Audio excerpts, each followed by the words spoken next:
So, welcome everyone to Healing the Witch Wound with the lineage of the Blue Rose. Now, I have to say, this is probably the biggest thing I have attempted to work with, and I wouldn't have done it without the lineage of the Blue Rose. They are so the people to have around you to do this work. Now, we might have some more people join in. Hopefully I'll notice if they come up trying to join, because I'm just going to get into a stream now.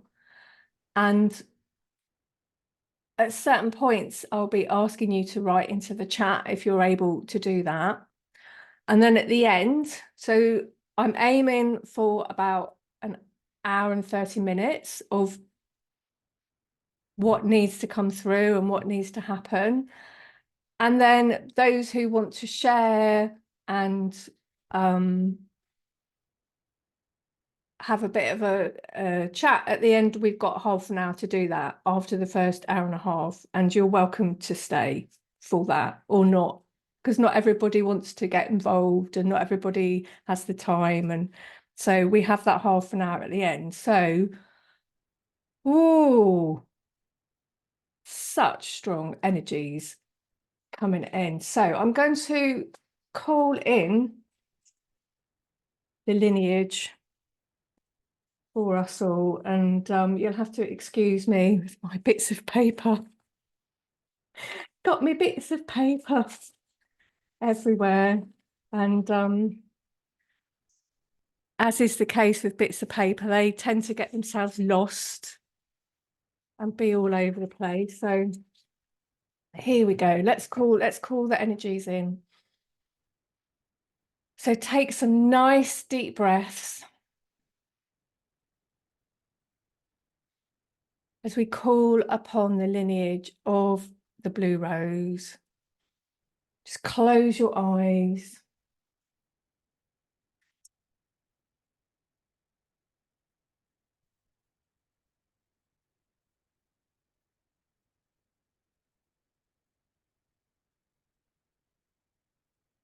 As they start to take shape and form around us. And the lineage of the Blue Rose is a divine, feminine, cosmic order that many of us have been in times gone by. And in this time and in this place, this lineage is rebirthing itself. This ancient lineage is rebirthing itself into this time under the name of the Blue Rose. And in the Blue Rose, there are many, many, many powerful women and men, because although this is a divine feminine lineage, men also have the divine feminine within them. And so we call on Mother Mary. We call on the Magdalene. We call in Joan of Arc. We call in Isis. We call in Kuan Yin. We call in Inanna, Ishtar. We call in Baldur and Ethan. We call in Freya. We call in Sarah, the daughter of the Magdalene, and Yeshua, her father. We call on Arthur, Elmoria, King Arthur, and the Knights of the Round Table. We call on Melchizedek and Archangel Michael. We call on Lady Portia, Saint Germain, and the angels and archangel of the violet flame. We call in all of those named and unnamed of the lineage of the Blue Rose who want to be here with us, working now. The Master Merlin comes in as well, in his aspect of wise man, counselor, and powerful magician. We have many, many allies working with us. They have our highest good in their hearts, and this work is for the benefit of all beings. And call in now your own guides, your own angels, your own helping spirits, and your own heavenly helpers.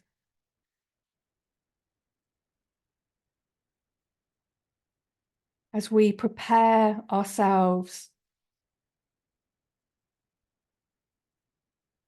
for working with the witch wound.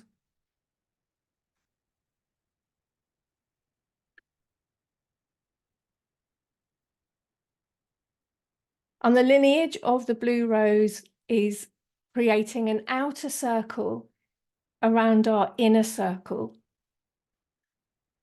And then on the outside of them, on the furthest edge, are the angels of the lineage of the Blue Rose. And they are radiating a beautiful white and blue,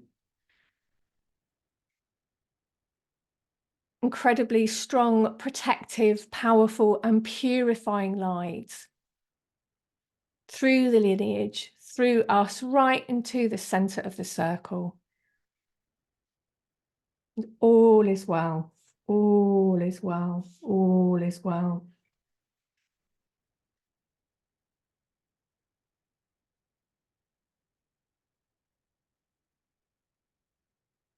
Now, I have my list of things to do, but as always, I will tune into Sarah and ask her for her guidance in how we go about working with her this evening. Sarah is the keeper of the Blue Rose flame, not because she's better or more powerful than anybody else, but because she represents the next generation. She represents where humanity is going in their evolutionary timeline. So it is almost a metaphor for the handing on of that flame to the future generations. I'll just go quiet and just tune into Sarah.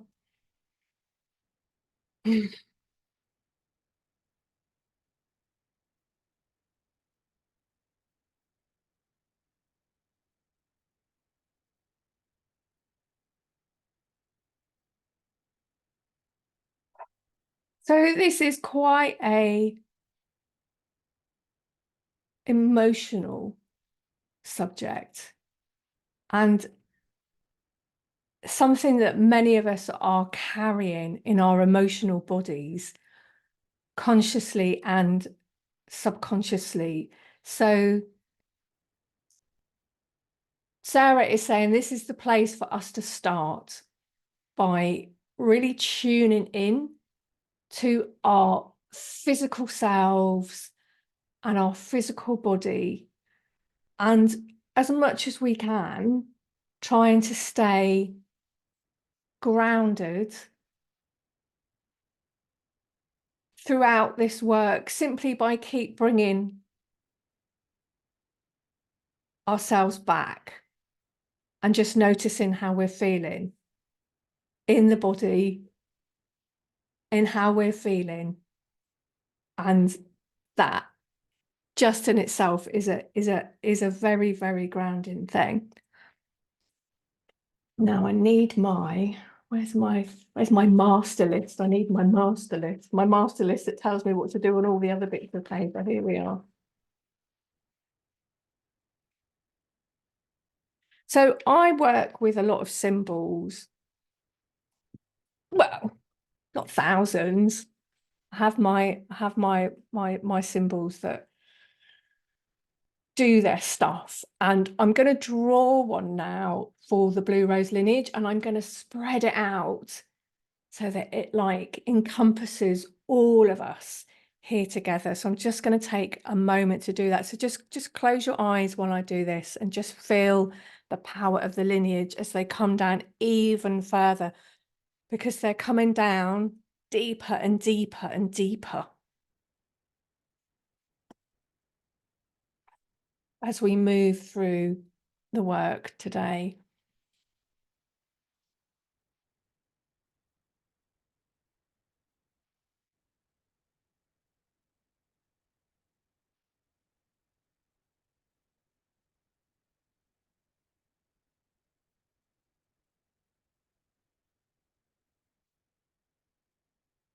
And we're all on this kind of timeline for the lineage. And it's circular, this timeline. But behind us, going further and further back, are the ancestral mothers, such as Sophia and the Shekinah or Shekinah, the divine feminine. We have so much support to do this work. In a moment, I'm going to go through and just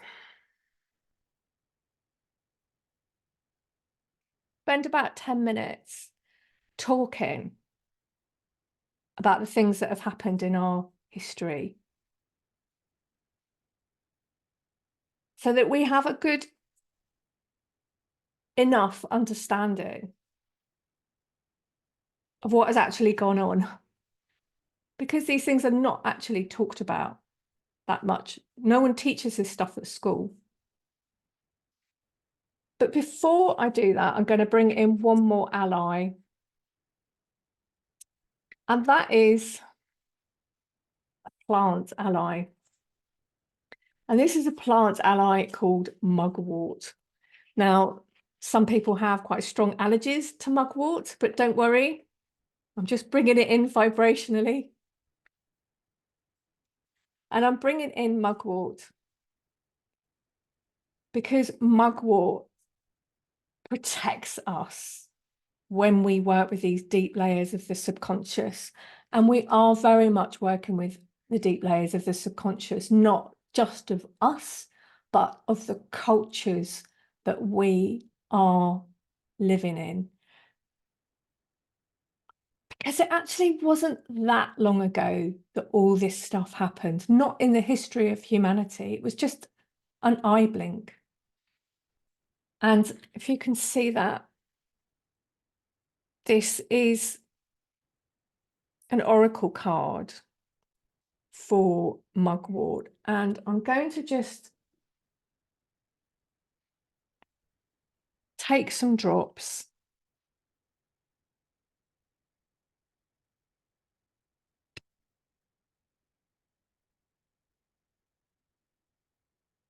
And I'm asking mugwort, the spirit of mugwort, to come down all around us like a soft cloak. Mugwort has always been known as a witch's herb. There's so much good stuff you can get from mugwort.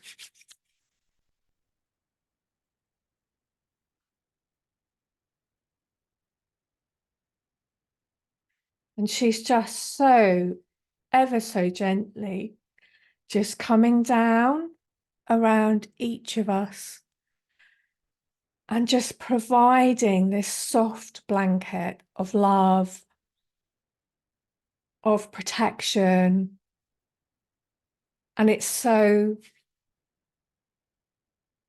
incredibly relevant for us, this vibration of energy Mugwort really supports us to be truly magical beings.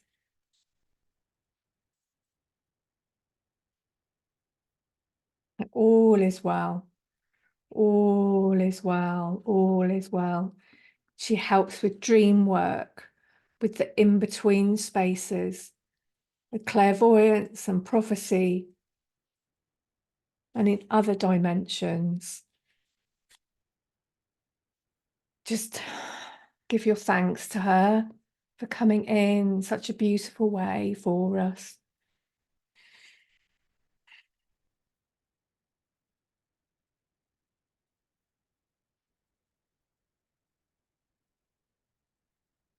Put her over there on my little altar. There we go.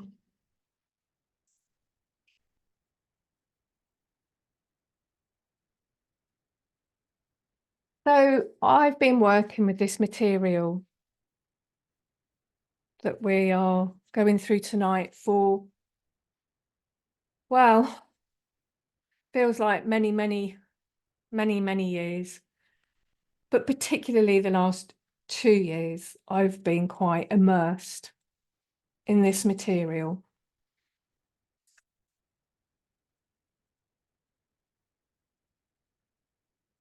And I'm so happy that so many of you are saying yes to doing this work, because it feels like the perfect time to be doing it.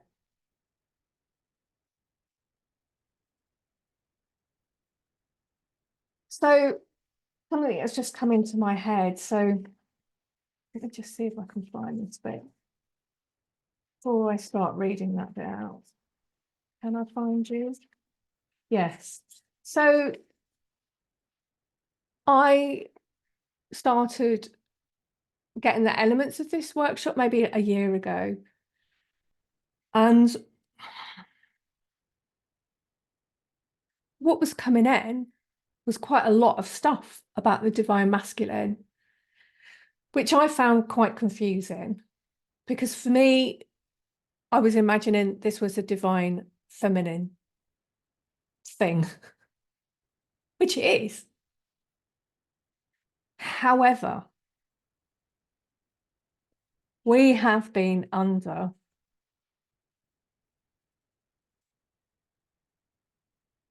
a long reign of the wounded masculine.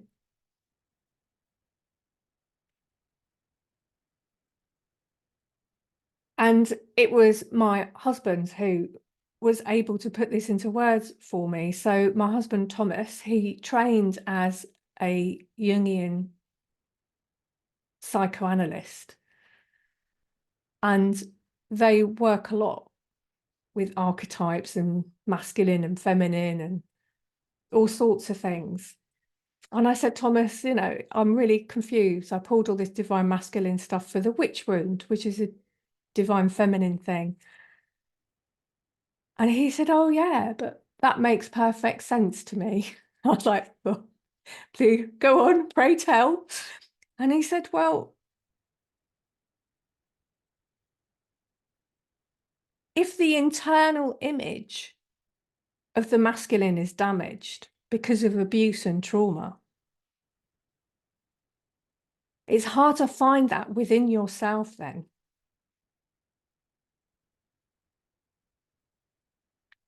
The internal images will be of violent and oppressive masculine.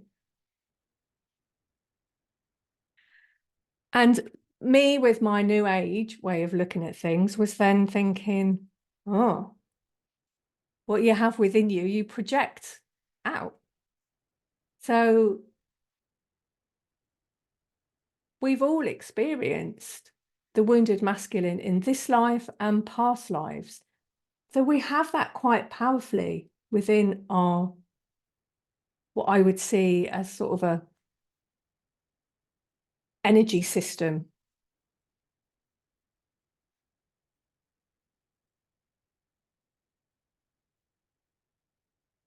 So in order for the divine masculine to be kind of rebirthed on the earth, first of all, we have to change what we're carrying. And it's like, oh my God, well, how do we do that? How do we do that? So that was where I started with this. And I've been doing quite a lot of reading around it. I can recommend a couple of things if there's people who want, and a good podcast as well, if people want to read more on this. But I'm going to read you some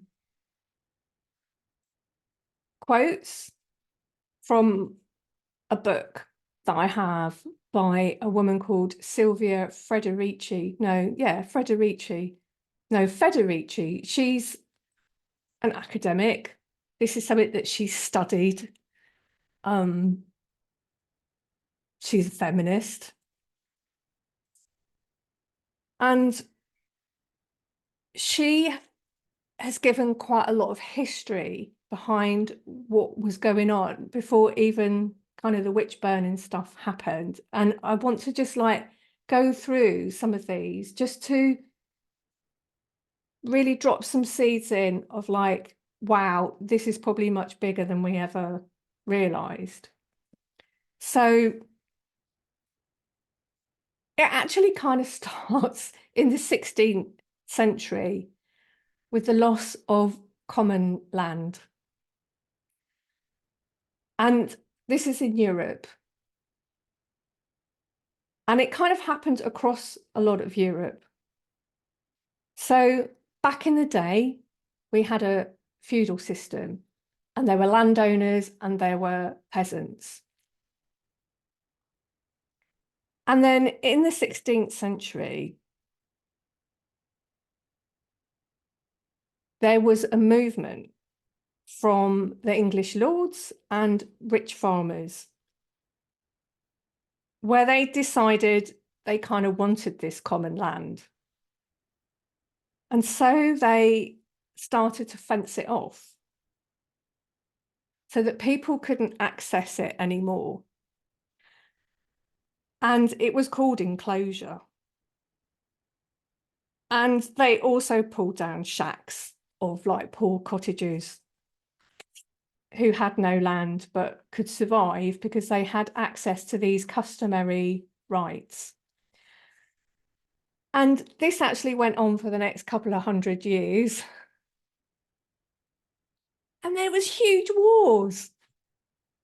I mean, there was basically civil war. And again, this is in France and Denmark and, you know, it's all across Europe. And because people lost the right, and this is when I say people, I mean the peasants. I mean, you know, which is nearly everybody, apart from the people who have quite a lot of money. They lost the right to have places where they could grow their own food. And the landowners and the farmers, the wealthy farmers, started growing a lot more corn and employing the peasants to help them with it. And then they put the price of corn up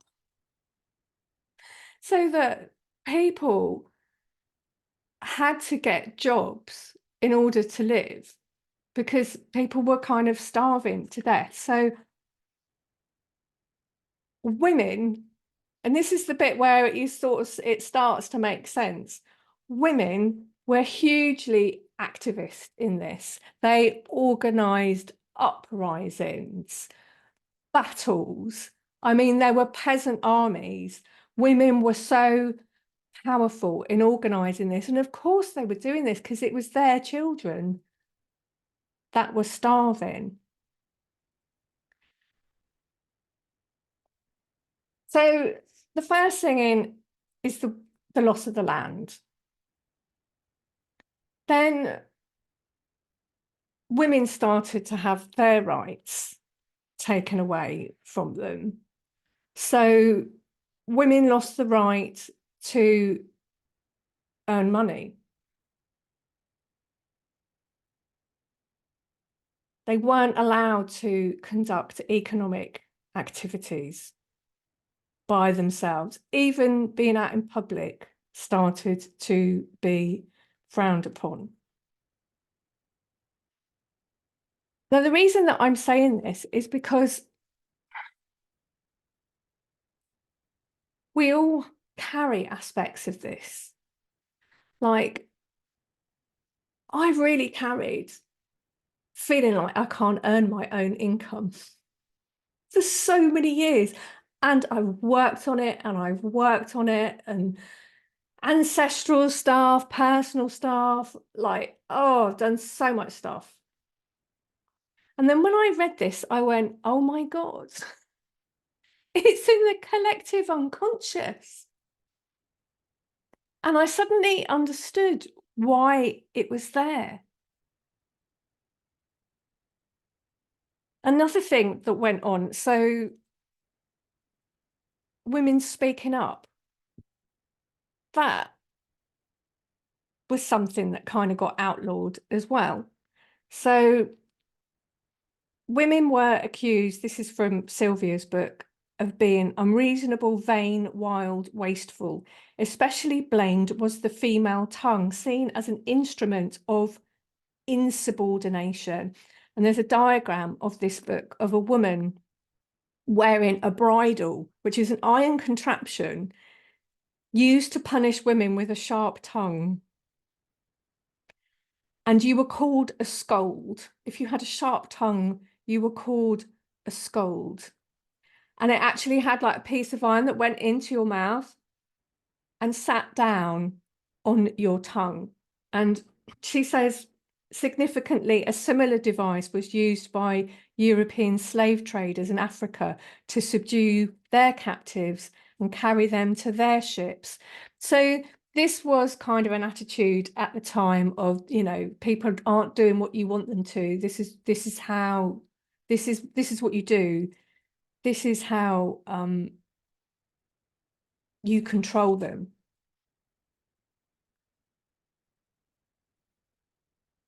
So we haven't even got to the witch hunt yet. And already women have lost all their rights, really. They're not allowed to work outside the home. They can do things at home, but they have to be married in order to earn an income. So their husbands have, you know, they've lost their land, but they've gained free labor at home with their wives, and they have power over their wives.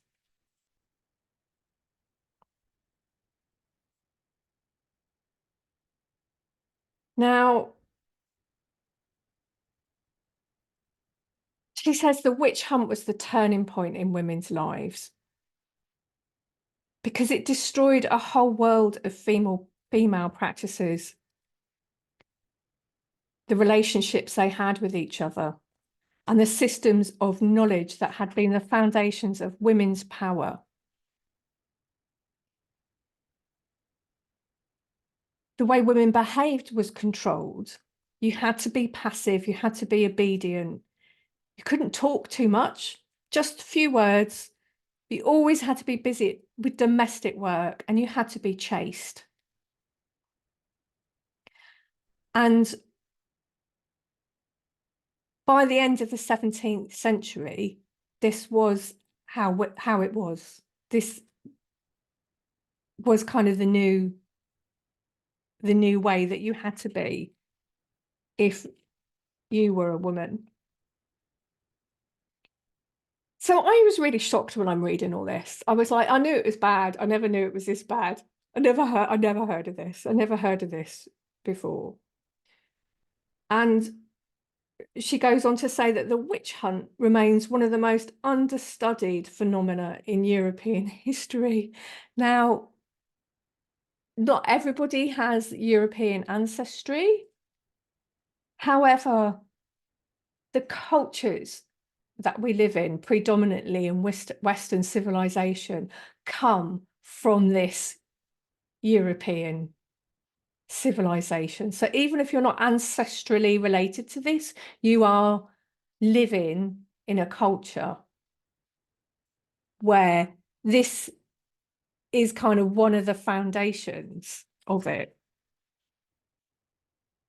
And when we do get to the witch hunt,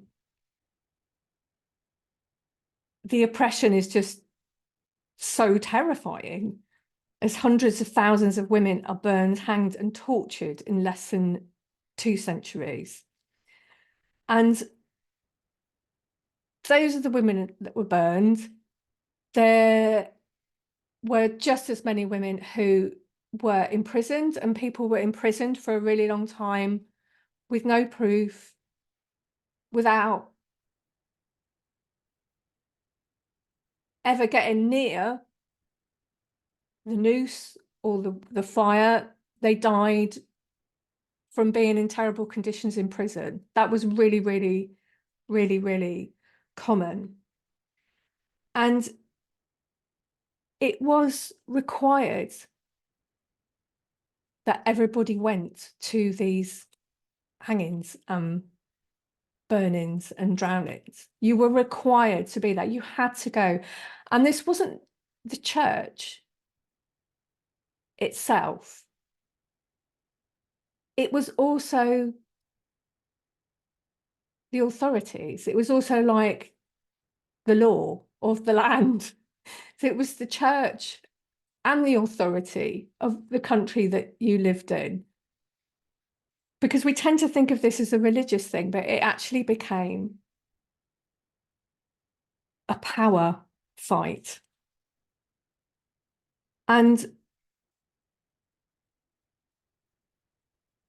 so there was this huge amount of everybody in those countries have seen these things, and they know it goes on.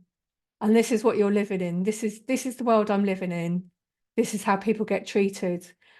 And they must have been scared to death. They must have absolutely been scared to death. I know that I would be scared to death if that was happening in the town where I lived. And, you know, she says it completely changed the structure of society that this was going on. So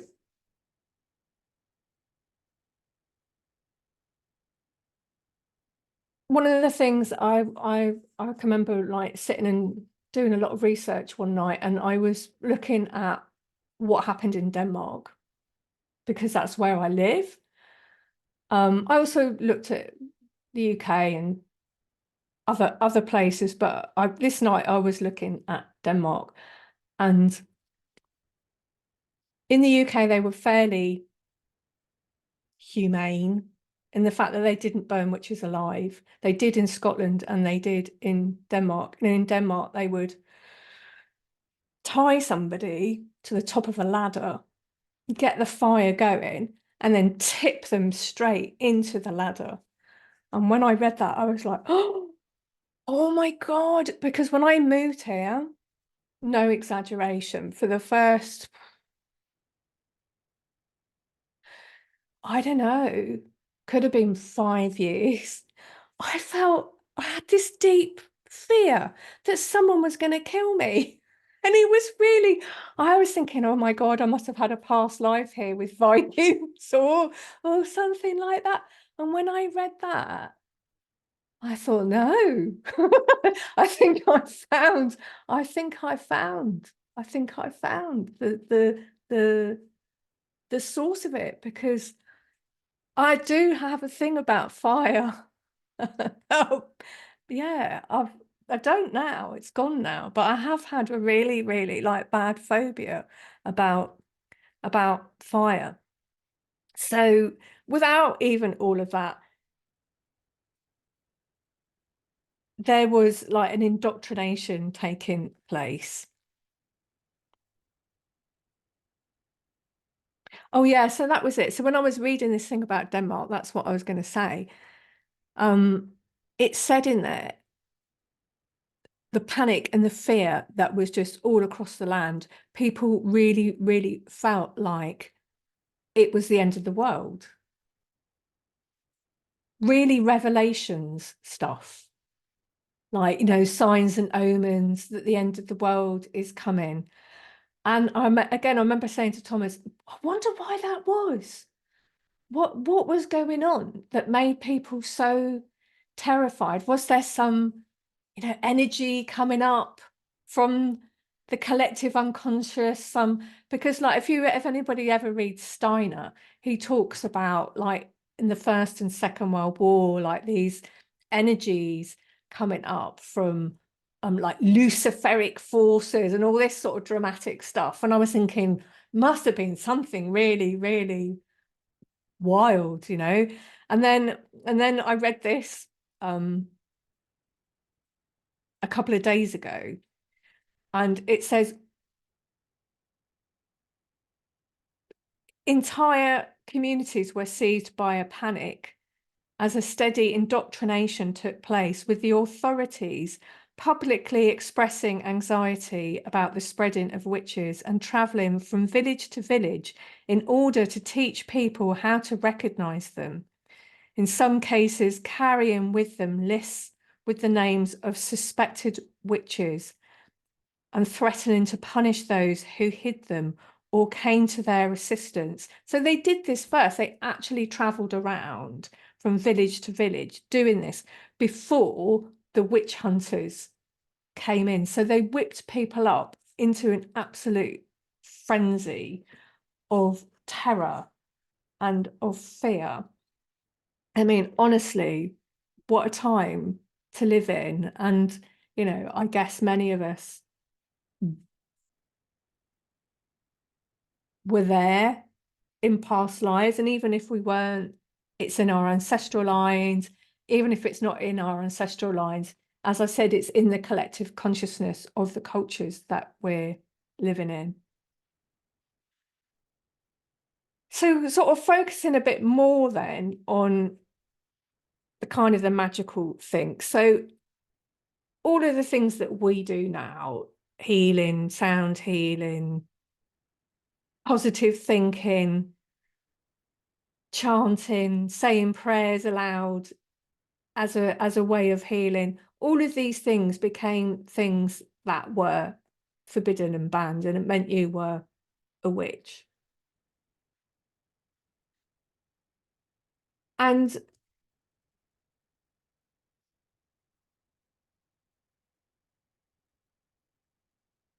Silvia Federici says that this is how she thinks about the subject, that there is attack against magic, and women were its targets. And even if they weren't expert sorcerers and magicians, they were the ones who were called to mark animals when they fell sick, heal their neighbours, help them find lost and stolen objects, give them amulets or love potions, help them forecast the future.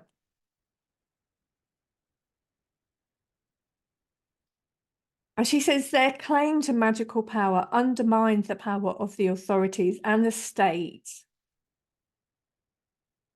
Their claim to magical power undermined the power of the authorities and the state. So it started off with land privatisation and the peasant wars. And then it went on to kind of subduing women.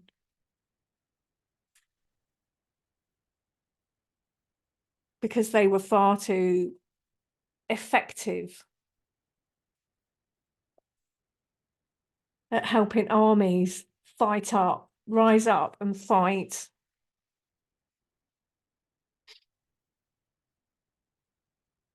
And then it focused on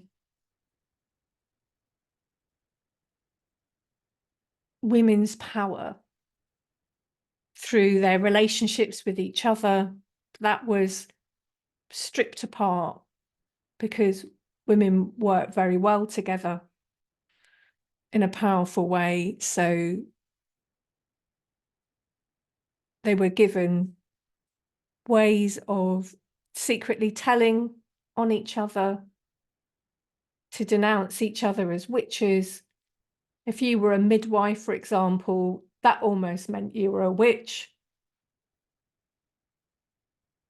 which meant that you were in a very, very vulnerable position. So they used midwives to use their kind of medical expertise to say, yes, that woman's a witch because she has this mark on her arm.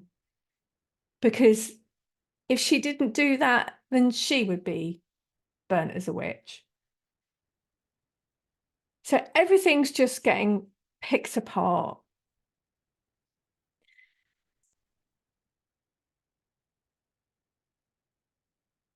Women's sexuality was controlled. I've nearly finished now. It's the last bit. Prostitution was outlawed. They made it legal again sometime later. But at this point, prostitution is outlawed. So's having children out of marriage.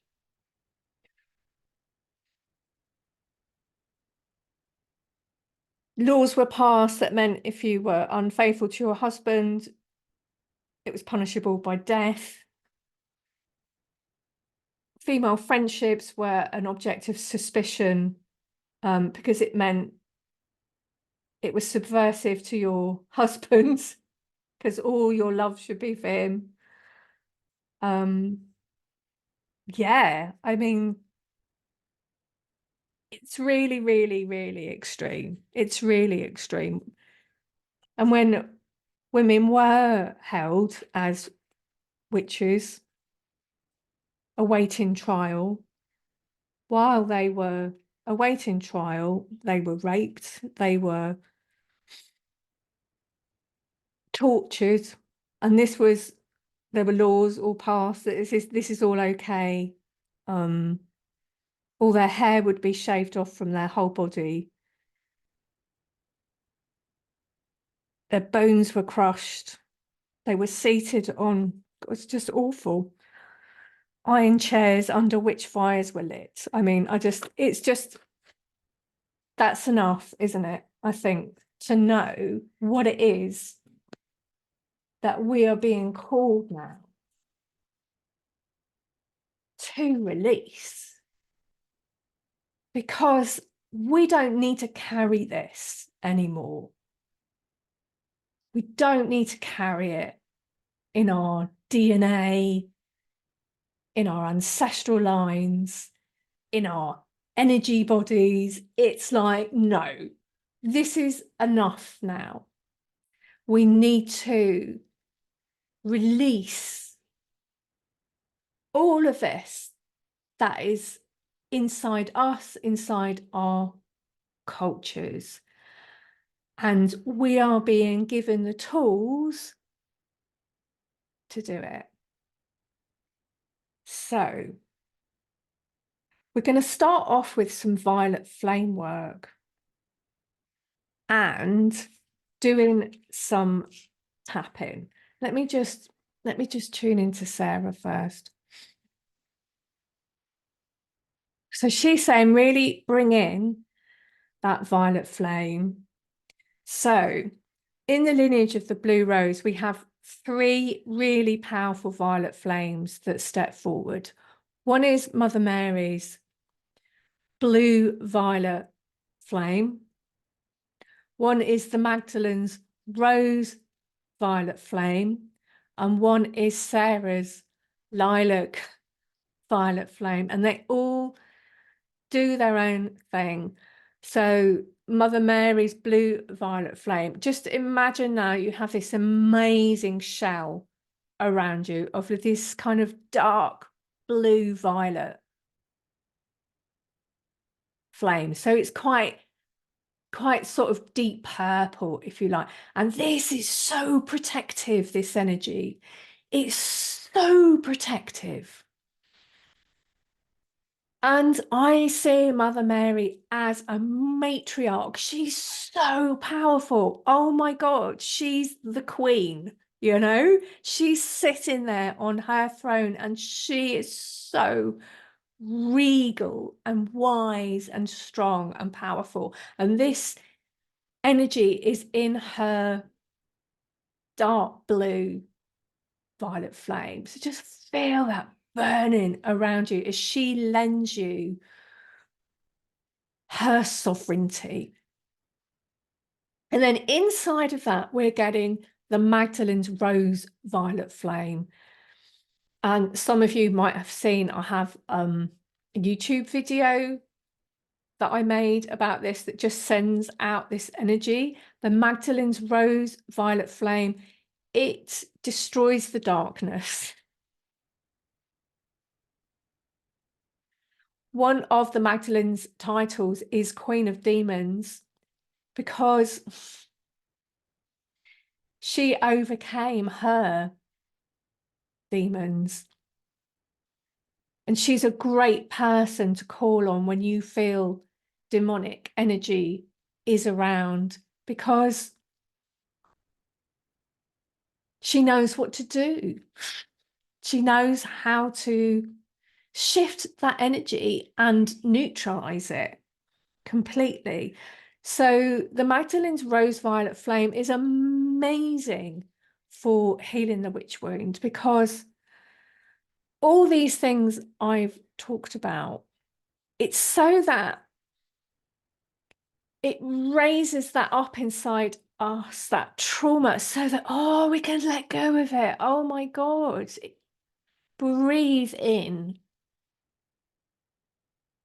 the Magdalene's Rose Violet Flame to anywhere in your body where you can feel it's been activated by the things that I've been talking about, and by the things that have been coming up in your own consciousness and your own perhaps past life memory. And while we do that, I want to just start tapping. And tapping, this is EFT, and you just copy me. You don't have to know how to do this. It's a way of releasing things from our energy systems. It taps, and the tapping goes through different places in your meridians. And you might do it slightly different if you're an EFT person than I'm doing it. So do it whatever way you feel like. But we start here, and we start by making some positive statements. And it can be something like this. So even though I feel like this, I love myself. Even though I feel like this, I love myself. Even though I feel like this, all is well. Even though I feel like this, all is well. Just keep taking really nice deep breaths. You might find your body's just doing it anyway. And then, even though I feel like this, I profoundly and deeply accept myself. Even though I feel like this, I profoundly and deeply accept myself. And so the reason why I was going through this history is because we have internalized so much of this. Many of us feel like, oh, I feel like this, and, you know, might even feel like, oh, I'm so stupid that I feel like this. Why do I feel like this? Because, you know, I have the freedom to speak my mind, but somehow it's really hard, you know. Or why do I feel so stupid that I can't earn money? Because obviously I can, you know, women have rights. And yet there's all this history of things that have gone on where women have been tortured for hundreds of years and oppressed and really subjugated to these things. And, you know, this is no exaggeration. It's in the history books, but it doesn't get talked about. So we're not stupid and we're not ridiculous. And these things have really happened, and they're still happening on some layer of our being, and it's time to let them go now. So when you do this tap in, you start here and you say something like those 3 statements that I made, and that's called the setup. And then we could like start tapping just on the inside of the eyebrow, and say, oh, it's safe for me to be powerful. Take a nice deep breath.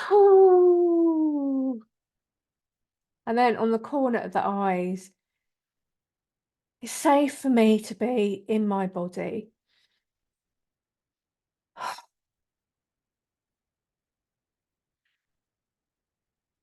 Safe for me to be powerful.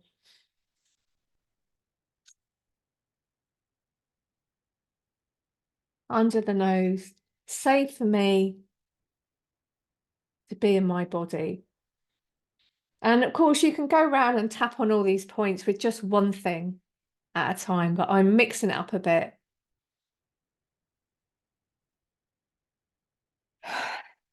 It's safe for me to be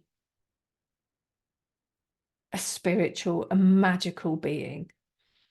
It's safe for me to be a spiritual, a magical being. But just tap in on the chin.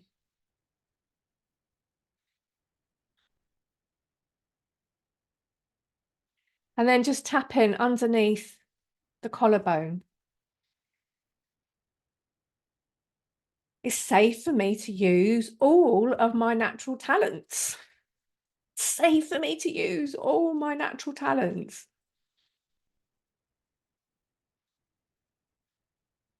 And then just under the arm, like where the bra line is. Safe for me to speak my truth. Safe for me to speak my truth.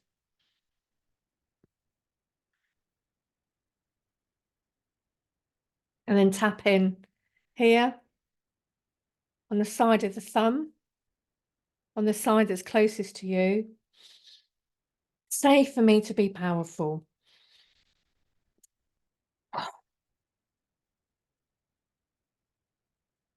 On the second finger, on the side that's closest to you, it's safe for me to be in my body.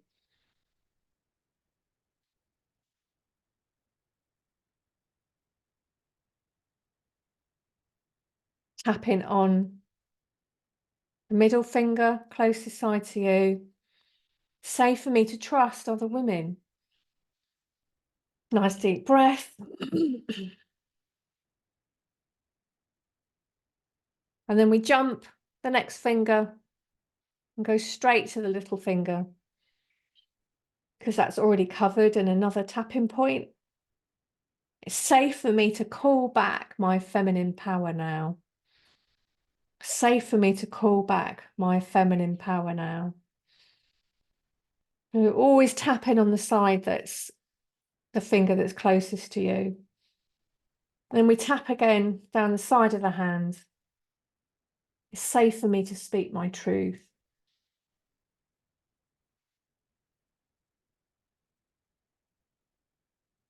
Tap in here between the little finger and the fourth finger, here in the knuckle, in the space in between. It's safe for me to use all of my natural talents. It's safe for me to use all of my natural talents. And then I tap on the heart and the higher heart at the same time and say, I love my magical and mystical self. I love my magical and mystical self. One more time, I love my magical and mystical self. All is well. And tap in at the third eye. I love being my wild self. Tap at the third eye. I love being my wild self. Tap in at the third eye. I love being my wild, magical, mystical, divine, feminine self. All is well. All is well. All is well. And then lastly, tapping at the crown chakra. I love my magical and mystical self. quite often when I do that, I keep tapping on my heart chakra with the other hand and just find that it just loves it. My heart chakra just loves it. I'm going to do a channeling now. Somebody wants to come through, so I'm going to open up and see who it is and what they want to say to us. Just get a bit of water.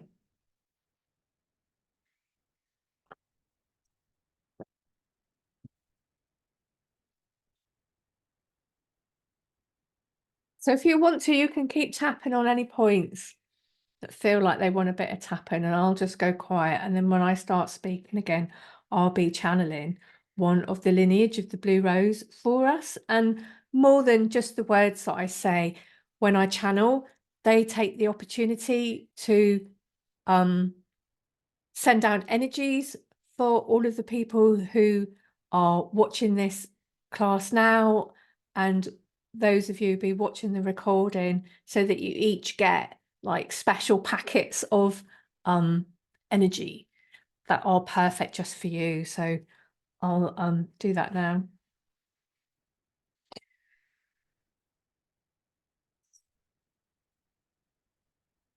Blessings, blessings. I am the Magdalena.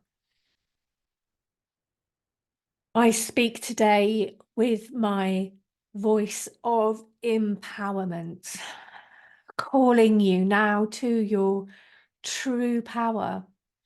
It is the time, it is the place, it is our greatest wish for you to once again, freely, beautifully, infinitely, to step into the magical beings that you are. You have the space now to do this. You have the resources now to do this. You have the freedom now to do this, to once again honor your true nature.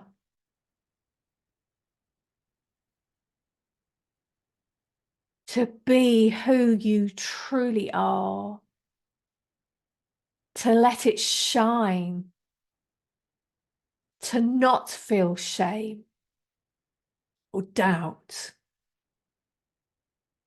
fear or anger. These things have been woven into your soul light, and now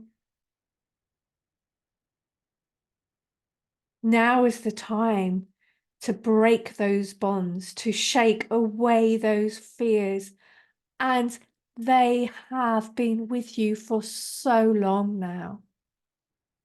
But we, your sisters and brothers in the Blue Rose, we are here with you, and we are a shining force of power, of love, of strength. We are a fountain of inspiration,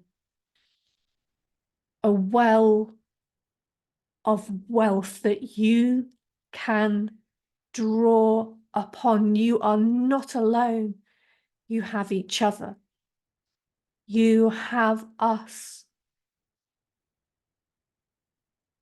We wanted you to understand just how deep these wounds go. And some of you may find that you are on a journey to discover exactly what those wounds are that you carry.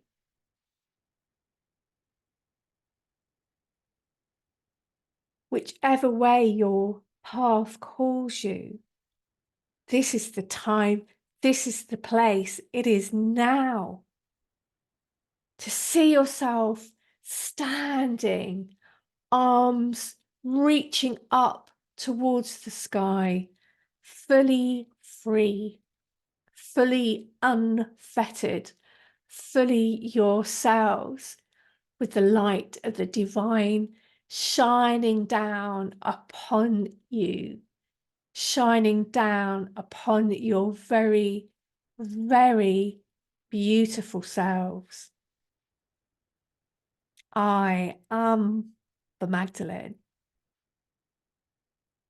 and I tell you that you are brave women, that you are magnificent, and that I love you. I love you so deeply. I love you so deeply with everything that I am. And all is well. All is well. All is well. By going into the depths of yourself, to your hidden pain and shame, into all of that, all of that, all of that, you can bring so much goodness, so much healing to all of those parts of yourselves. And I will be with you. We will be with you. Call on us. Call on us as a circle of oneness. Call on us individually. Call on those who you feel a need to call on, and we will be there for you.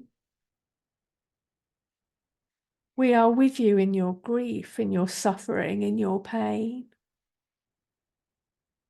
We know how it is to be in these places. We remember. We are with you. Blessed be. Blessed be. Blessed be. Amen. So just take your hands and place them over your heart and your higher heart. And just breathe into this space. And Mary Magdalene was really activating our heart centers and our heart centers, higher heart centers during that channeling. Because this is such a source of healing for us. And I just want to say a few words on some kind of concepts that have been around very much while I've been doing this work and looking into this historical material. And that is, if we see humanity's journey over the last couple of thousand years, there has definitely been a descent into matter.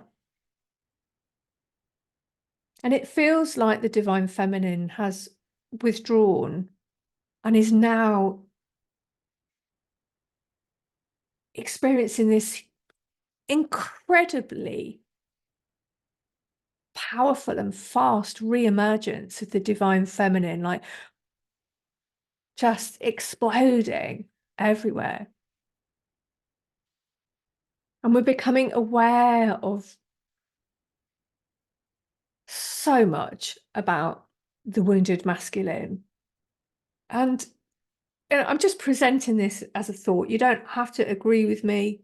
I'm just putting it out there because it's something that I've been with and that has come to me over and over again.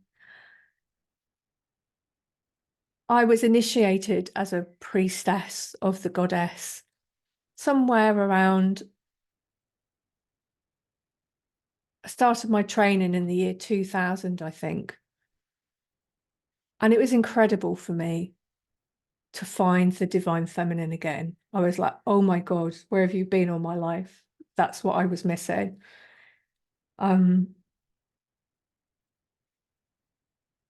And it was like, I sort of went from nothing to she was totally there. And, you know, that might, and I'm just saying that because it might affect the way that I've imagined this or seen this, but it really, I was also very, very involved in, around that time, we also did a huge amount of work birthing the Magdalene Flame on the earth. I was involved in groups that were in different countries. I was working in the UK because that's where I lived then. And we met up quite a few times to birth the Magdalene Flame. And Sophia was very, very strongly present. And I can remember in those meetings, like my physical heart was actually doing stuff.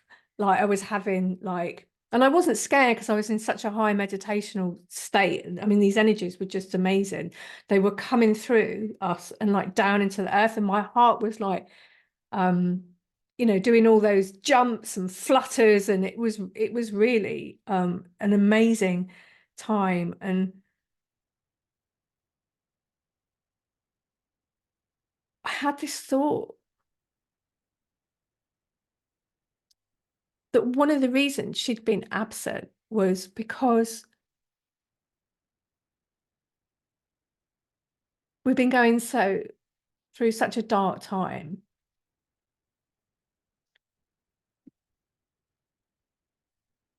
Things were going to get damaged, which was whatever here, like whatever aspect of the divine was coming through was going to be wounded.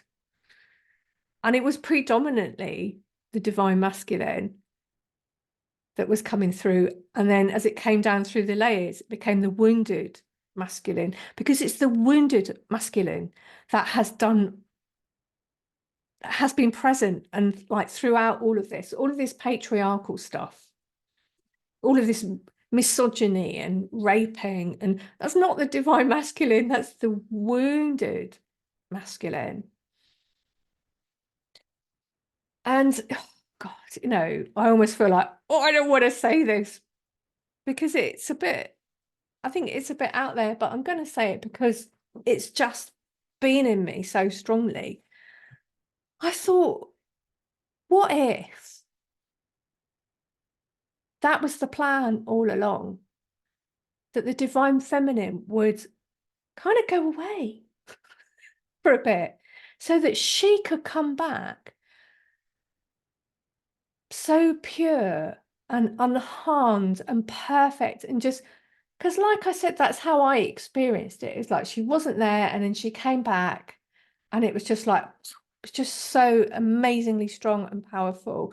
That's not to say that I didn't have quite a lot of past life stuff of rage and where the fuck did you go to deal with, because I did. But it felt like there was this incredible purity, whereas like the divine masculine who was here is the one that got really damaged. And in a way, God, I mean, this is so like almost anti everything that we've experienced, but almost like he took one for the team because he knew he was going to be here. And it was a way of protecting the divine feminine, having her there and the masculine here. Anyway, I'll just, you know, I'll just leave that there. And you kind of do with it what you want. You can just sweep it off under the, no, what a load of rubbish, Rachel, not having any of that. You can just sweep it away, or, you know, it might be something that means something to you and has some usefulness. But whatever you make of that, we have come here to do this work with the divine masculine. And I'm going to start tuning in to Yeshua now. And so, you know, I mentioned that I work a lot with symbols. I don't work with the symbols first. I work with the energies first. The energies come through for a while. And I totally kind of deepen the way that I work with the energies. And then when I want to start teaching them, there's an amazing guy I know that channels symbols, and I say to him, can you channel this symbol for me? Because I want to teach it to other people. And he does. And then I can give them to other people. And then I find out ways of how to work with these symbols, and I teach those as well. So I have symbols for Sarah, Mary Magdalene, Yeshua, Magdalene Flame, the Christ flame and its masculine aspect, the flame of oneness in unity, and so on and so forth. For the violet flame, for Sarah's violet flame, which we still going to work with in a little bit. And I was going through the symbols. I got a pile of them, ones that I've printed out. And I looked at one and I thought, and this was the other day when I was organising our stuff for the class tonight. I thought, oh, didn't recognise that one. Oh, that feels, oh, I feel really, oh, what's that? Oh, I could just feel this like, oh. And I got my computer out and I went through my symbols list. And it was Yeshua. And I was like, oh my God, I've never worked with that. Oh my God. I've worked quite a lot with, a few years ago, I got really called to work with, because I work a lot with Sanskrit chant, but it was Rama. And Krishna Das does a lot of stuff with that. I did this whole course just reveling in this energy of the divine masculine. And I think it was easier for me to connect with that because it's so ancient, that connection they have with the divine masculine. And I can remember thinking at the time, I'll be able to work with Yeshua soon. And then I forgot all about it. I'm a little bit embarrassed to admit, because I, worked with the Holy Family. I've had this symbol for years and I've never worked with it. I'm going to draw this for us now. And so I want to invite you, as I do this, to imagine that Yeshua is starting to pull his energy all the way around you. And he's pouring down like a liquid sunshine. And it is coming around. So we have Mother Mary's, this gorgeous sort of purple, dark blue, violet flame around us. And it's inside of that. It's sort of like the next layer, this gorgeous layer of like liquid golden sunshine. And this is Yeshua's personal kind of divine masculine energy that he's lending to us now, lending us this quality. And I'm just going to draw this symbol, Yeshua's.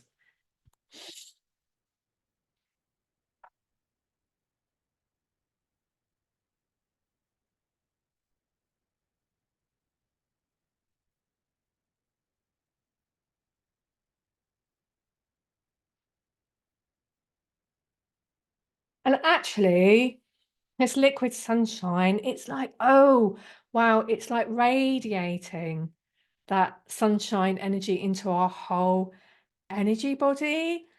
And you know what? It is actually just evaporating wounded masculine imprints that we're holding, trauma experiences that we've had that have resulted in us in like holding onto these energy imprints of the wounded masculine, especially around the solar plexus and the heart, especially around the solar plexus and the heart, but anywhere in your body where you're holding it in your physical body.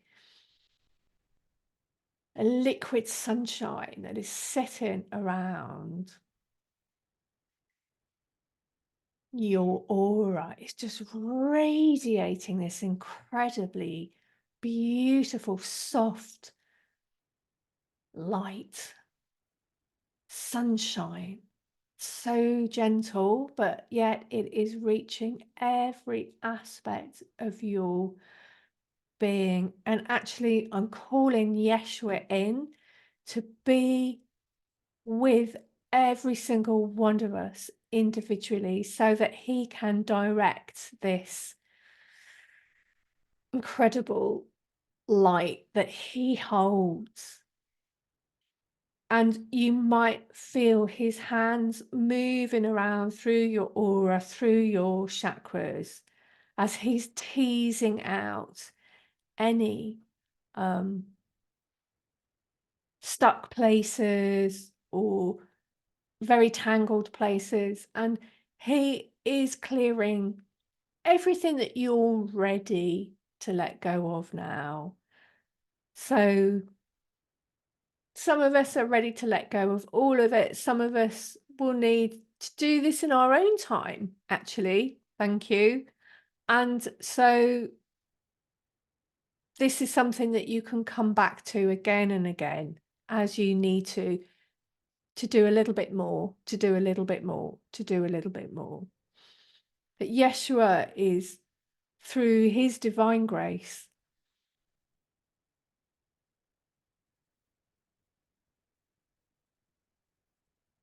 doing the energy work on each of us. And you might feel the urge to breathe it in somewhere really deep in your body, like even into your bone marrow,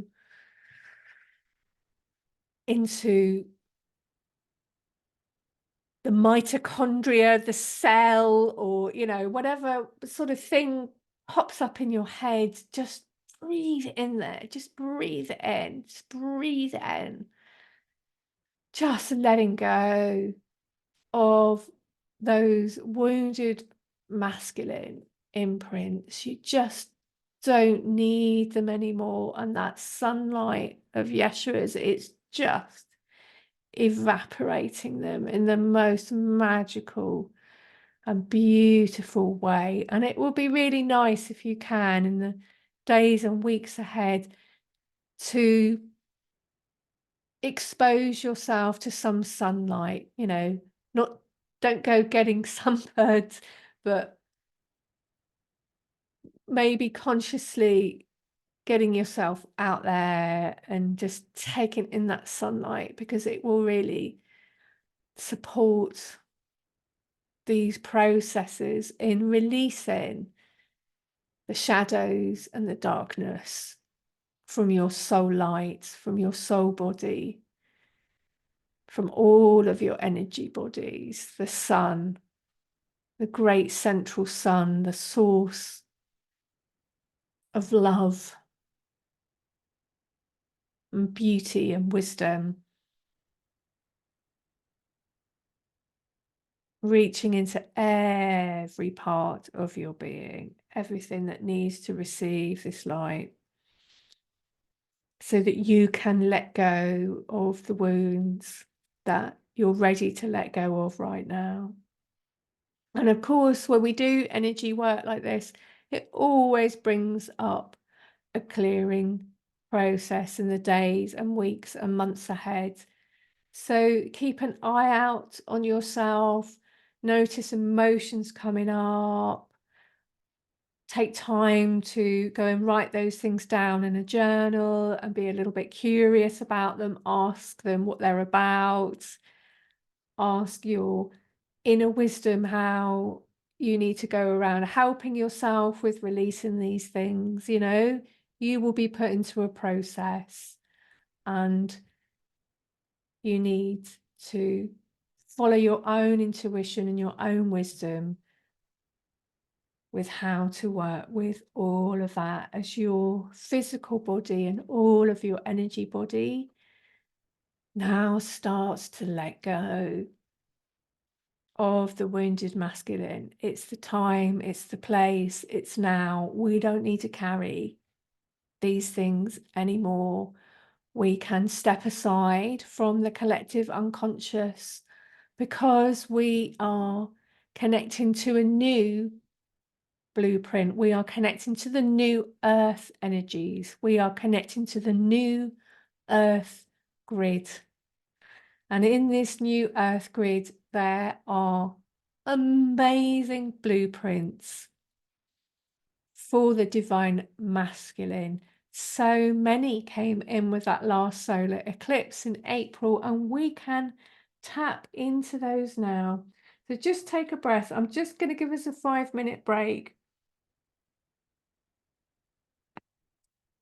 And then when we come back, we're going to be working with these new codes coming in. So I'll put a timer on for 5 minutes and then I'll be back.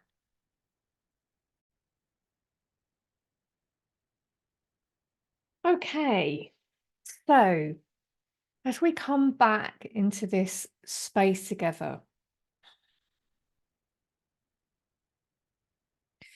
and to support us in receiving these codes, the lineage of the Blue Rose wants to step up their frequency even more.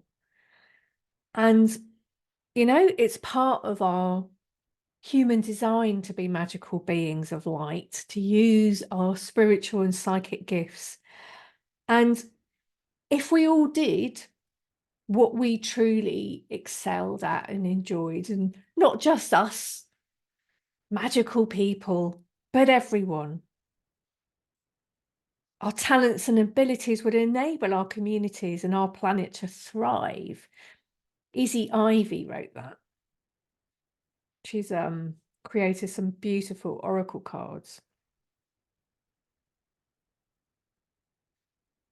And as I said earlier, the lineage of the Blue Rose really want to lead this community to their magical destiny and help us be free of our weights and our heaviness that are weighing us down, to help us find our true gifts.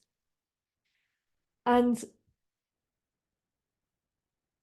we all need our divine masculine and our divine feminine. And many of us have come to the point where we're getting quite good at the divine feminine stuff now. But we need the potency of the divine masculine in us. We need that ability for dynamic action.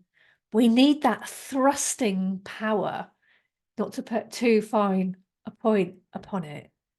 If we're going to really take our gifts out into the world, we need that dynamic action of the divine masculine. And I'm just going to call on the names again of the Blue Rose lineage. So we've got the angels all around us. Mother Mary, Sarah, Mary Magdalene, Archangel Michael.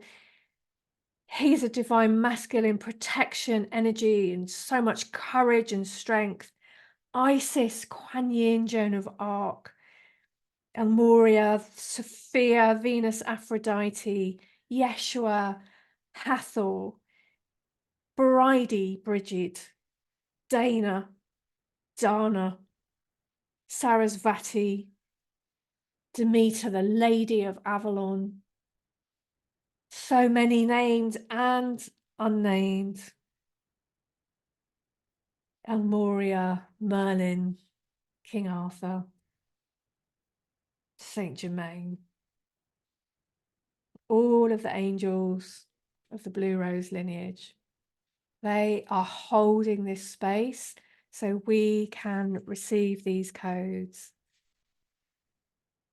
And I'm just going to tune in and channel some light language to bring these codes in.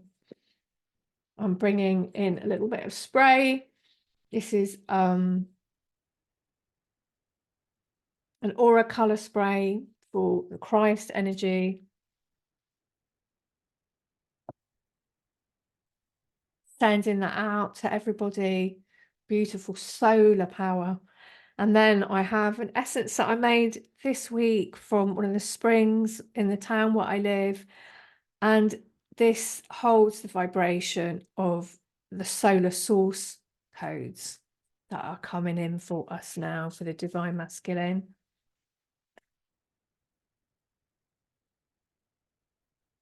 There's such a lightness. It's just incredible. Okay, so I'll bring the light language through now. Oh, la manahana, manahana, hana, homa. Oh, hina, hina, hina. Oh, oh, oh. Ah.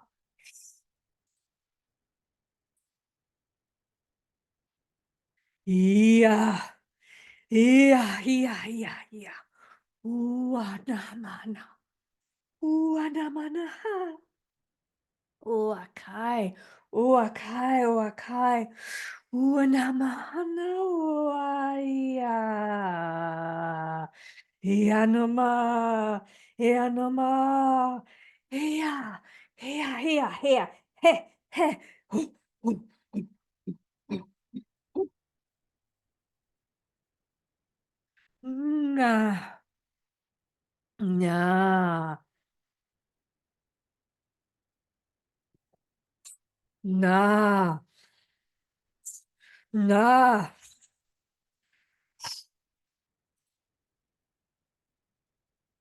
He, he, he, he, he.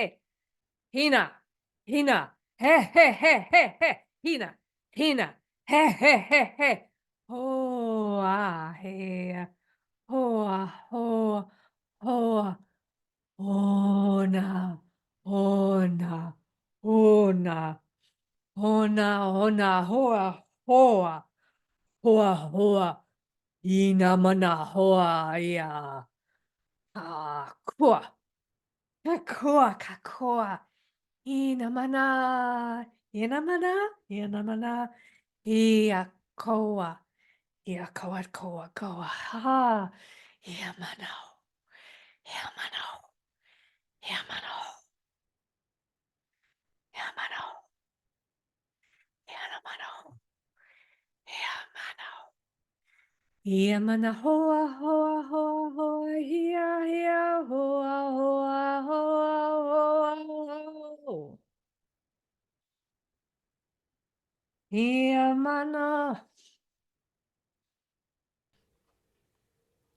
Ia mana mana hoa hoa hoa hoa hoa hoa hoa hoa hoa hoa hoa hoa hoa hea.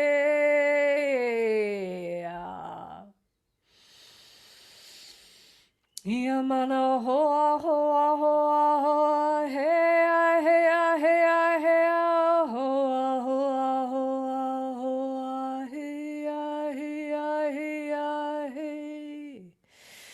Ia hoa hoa hoa hoa hea hea hea hea hoa hoa hoa hoa he. Hoa he.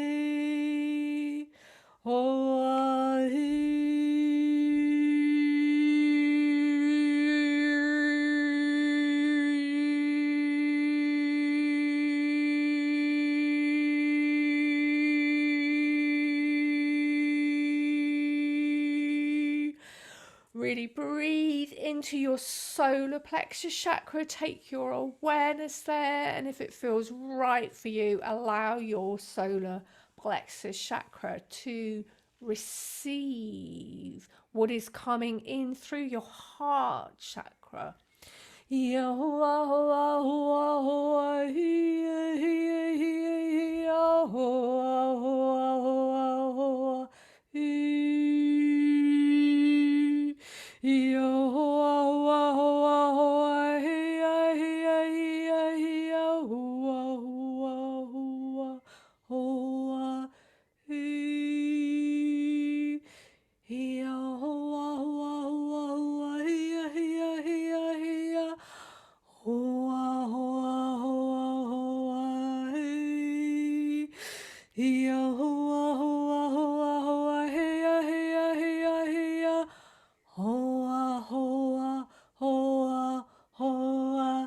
hey, hoa, hey, hoa, hey, hoa, hey, hoa, hey, hoa, hey, hoa, hey, hoa, hey, hey, hey, hey, hey, hey, hoa, hey.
And imagine that you are listening to the waves of the ocean that soothe and rest your energy body.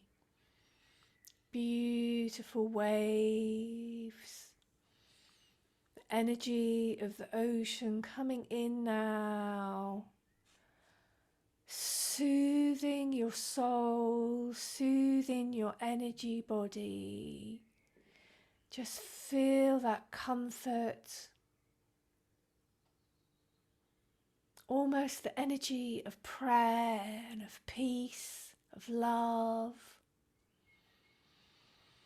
coming in, sanctuary, divine peace, divine serenity, gentle waves of love, of light, coming in now and helping your energy system settle down and just be with and just receive what you have received and allow it to flow down now into you, around you, through you. Breathing gently, breathing softly. All is well, all is well, all is well. And Sarah is coming in now to finish with her seal of lilac violet flame. And this comes in the inside of that beautiful solar yellow divine masculine energy from Yeshua. And it comes in, so Sarah's lilac violet flame, it transmutes and it transforms heavy third dimensional dense energy into the fifth dimension, the sixth dimension, the seventh, the eighth, however high it needs to go for your energy body. It's the energy for evolutionary times such as we're in right now. It's an energy for the new earth. And it supports you and all the changes that you will be going through because of this new divine imprint for the solar divine masculine energy blueprint that you have taken into yourself. And all is well, all is well, all is well. Mary Magdalene is coming in and grounding you down in your root chakra.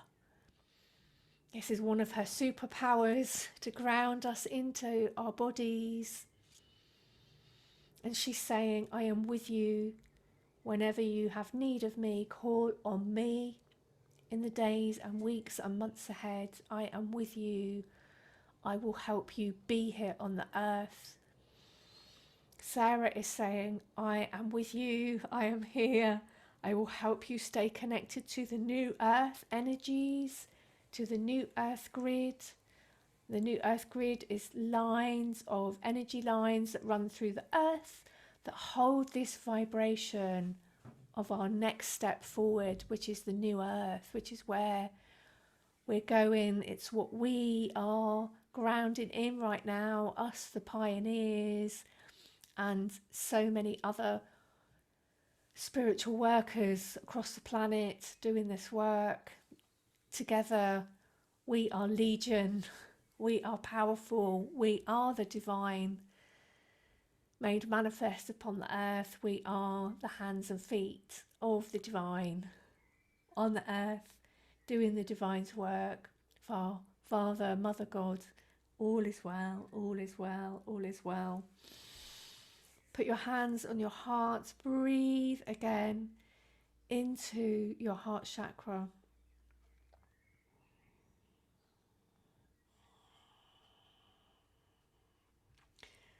When we come out of the energy in a minute or so, I'm going to give you some exercises that you can do to carry on this work. But right now, just to finish, consciously pulling all the parts of yourself that you've been working with and bring them into your physical body. So have the intent that you are integrating all of the aspects of your being, all of the different parts of yourself are coming in and rooting down through your physical body now, coming into oneness, coming into oneness, integrating all of this amazing work that you've done. All is well, all is well, all is well. Just have a moment just to let this settle down. Take some nice gentle breaths. If you feel ready, you can start to have a bit of a stretch.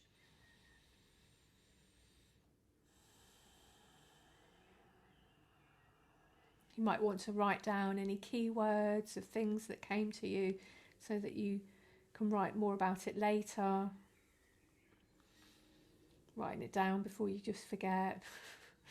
Writing down any keywords of anything that came to you during this that you don't want to forget.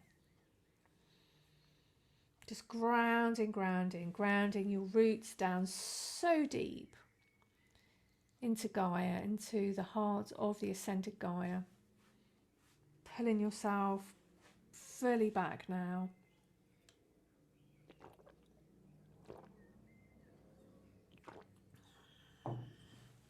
And we give thanks to the lineage of the Blue Rose, to Yeshua, Mary Magdalene, Sarah, to all of the beings of light who have assisted us this evening in this incredibly powerful work.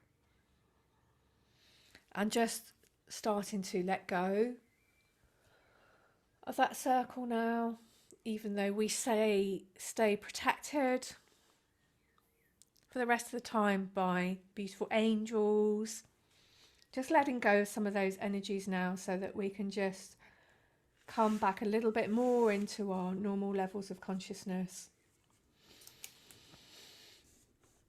And the work that I would suggest is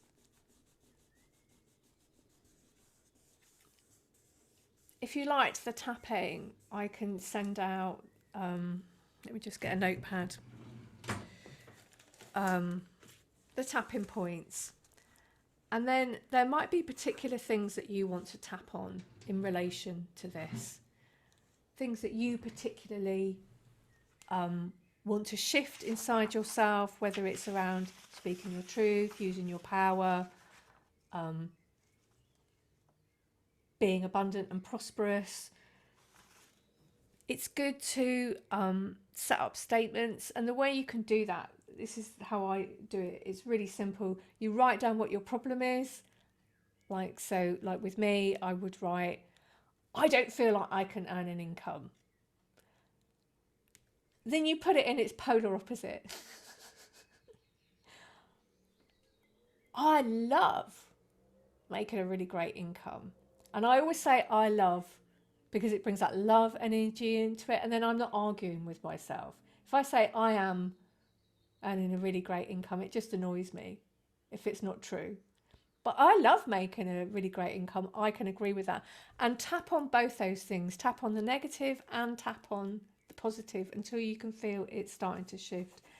And you'll probably find that you might want to listen to this again at some point, just to like bring in those powerful energies. You can also just access them really, really quickly by calling in those violet flames. And again, I will send that out. Mary Magdalene, Mother Mary, and Sarah. And of course, Yeshua's incredible support, just calling in that liquid sunlight when you feel you're getting really wobbly with your divine masculine qualities, and you really need to be a mover and a shaker in the world and make things so, just call in that liquid sunlight and feel it like radiating through the whole of your being. So I am going to open up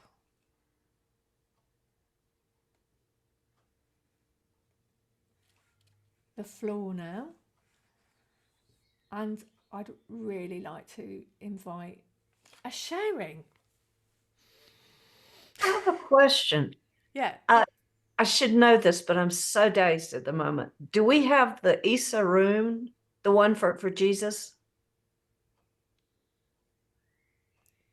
When you say we, what do you mean? The group. I haven't used the runes tonight. No. I mean, did in the runes that I received earlier when we did the Glastonbury experience, So you're talking about the retreat that the we did. Sarah set, yes. Do you want to write to me separately about that? Because I'm not in the rune space at the moment. Just send me a little message and ask me. Yeah? Okay. And then I'll be able to like get myself focused on it. But yeah, I'm a little bit dazed too. And this is so powerful and wonderful and timely. Just this week, it came up that there was a masculine in a former life, and he was like, no, I don't want this masculine energy. I know exactly what this is. I have to kill people, and I'm just not, no, I don't want anything. We can't install it. You can't. And I'm like, but we really need a healthy masculine. So I'm trying to like reason with this person. Yeah. But now I think we're making headway, and this was just super powerful. So thank you. Yeah, you're really welcome, Falcon, and I'm really happy because I know you'll make really good use of it and it'll be fabulous. Yeah. Can I call on someone else to share? Cheryl. Well, this was very interesting. When you first started speaking, I heard, "Welcome, you are home." And it's like, okay, because I really haven't been doing work with this lineage. And now all of a sudden I've been called to pay attention to it. So that immediately, came right into my head. But Yeshua's, when the yellow came in, it was so vibrant and bright, but I found it blending with pink, and it was a really powerful, like it was coming into the left side of me so powerfully and just moving. So I thought that was interesting. They're different. That's so interesting, Cheryl. So I'll just interrupt you quickly there because it just made me realise. So it was like the solar plexus, but it was coming through the heart. And I guess so that's the divine masculine. It's that solar plexus energy with the heart, whereas the wounded masculine has got divorced from that heart energy. And that's, yeah. So sorry. Just Yeah, had no, that. that was it's so swift, like fast moving, and it was beautiful. Um, I heard it is necessary to clear in order for you to hear. And then I heard receive, believe, and achieve. So that was pretty powerful. And during the whole everything, I picked 3 runes. I picked this one, Oh, nice. Yeah. is New Beginnings Fertility. Yeah, yeah. I picked Growth and Rebirth. And then the last one is Flow. Oh, So that's beautiful. this is the one that you picked for me the last time we spoke. We had our group. Oh, that's That, lovely. So you know yeah. that first rune that you showed us, that's called Ing, and Ing is actually like a Old Norse god, and it represents the seed. Okay, So there you it go. is the potency.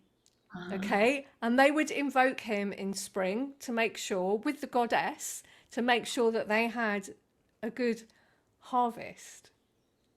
So, I mean, and then Bjarka, the second one that you pulled, it looks like a bee. That's the divine feminine. Oh, great. Okay. I just felt inclined to pick one at different times during the Yeah, whole thing. that's lovely. That's really lovely. So Yeah. thank you. Oh, thank you, Cheryl. Somebody else who wants to share. Tell me things. I want to know. Do you want to say something, Jackie? That's just amazing and just really lovely, and it just knocked me out. So Yeah. really strong. Yeah. I mean, Thank you. before I did this, I had to like really just say to the lineage, I really have to hand this over to you, because it felt necessary to kind of tune into that emotional layer, the depth of it. And it's a lot, right? It's really a lot, all of this. And I was like, I don't know if I can do this. And then I just went, actually, I can't do this. I have to hand it over to you. And then you have to work through me, because honest to God, I just wanted to cry and cry. And, you know, I have cried a lot about this, sort of like in my own personal development work, like over the years, like I've cried a lot, but it was so heavy. But it was like, I needed to feel that so that what's the word? So that the medicine could come in, you know? And then that medicine coming in, oh my God. It's so strong. It's just so strong. But really beautiful. So yeah, thank Thank you. you. And I loved your historical synopsis. It was great. Oh great. Oh thank you. I'm glad about that. It meant a lot to me. So, you know, I was hoping that it would be meaningful to all of you as well. Yeah, thank you. You know, there Bari. is something Oh, I'd like go to on. say real quick too about all that historical, the Yeah. things you're quoting from, was it Sylvia? Sylvia's book? Yeah. So much of what you said is happening now here Yeah. in the United States, which is, it's frightening, really. And to know that this happened at one time and what happened through the years, and now it's here again, all the more reason for us to clear this for Yeah. the collective, for everyone. So, yeah, I thought Yeah. that was very interesting. Yeah, exactly. And yeah, that's what I felt like reading it. It's like you can really see the impact of that, like being living in our societies and cultures now. I know. Bari, would you like to share anything? Yeah, I mean, first of all, my solar plexus is feeling very unsettled now. Yes. Something's going on in there. And I also, at some point, I don't know, got carried away. I mean, I don't think I was with you through all of it at a certain point. And funnily enough, for the first time ever, I found myself in the Blossom Circle. I've never gone there in meditation, and that was when you were bringing in the golden light energy and Yeshua and everything. So I found myself picking up the new earth energies again. But there's something going on more in my mind.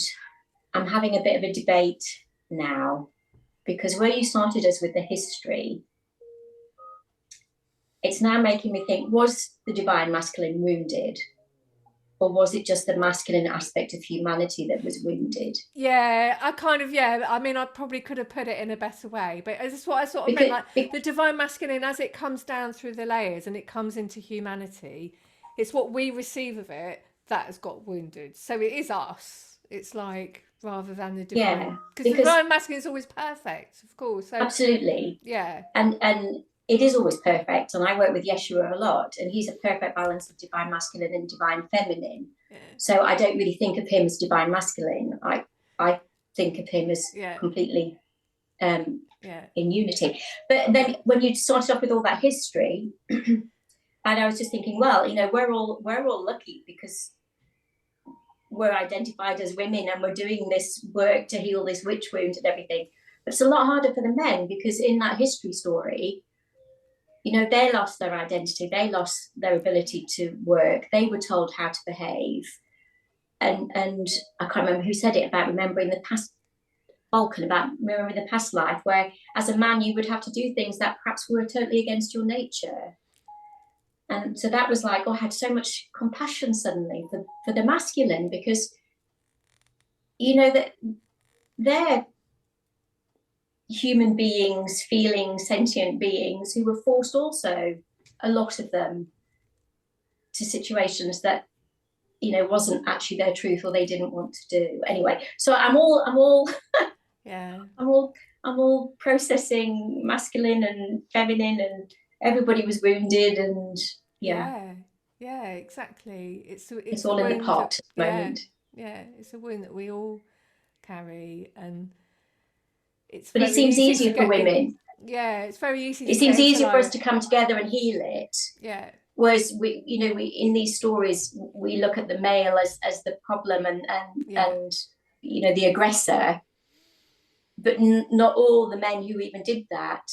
Like women having to tell on each other and midwives. yeah, Everybody was forced into behaviours that perhaps was against their nature. yeah, And somehow it seems easier that women can come together to heal this wound, but not so easy for those men who were forced. I mean, we could have been men for all we know in those lifetimes as well. We've all carried lifetimes of men and women. Anyway, so I don't know, I'm having compassion for the male energy at the moment. yeah, absolutely. And I'm totally with you on that, because this is not about blame. We all have that wounded, we've all had that wounded masculine in us. And also, we're all men and women in different past lives anyway.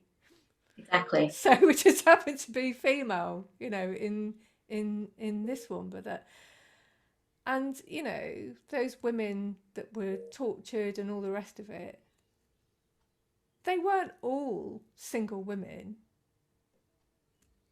Some of them had husbands and brothers and fathers, and imagine how it must have been for them, like looking on, like not being able to do anything about it. I mean, I've read so many stories now. I've read so many stories of like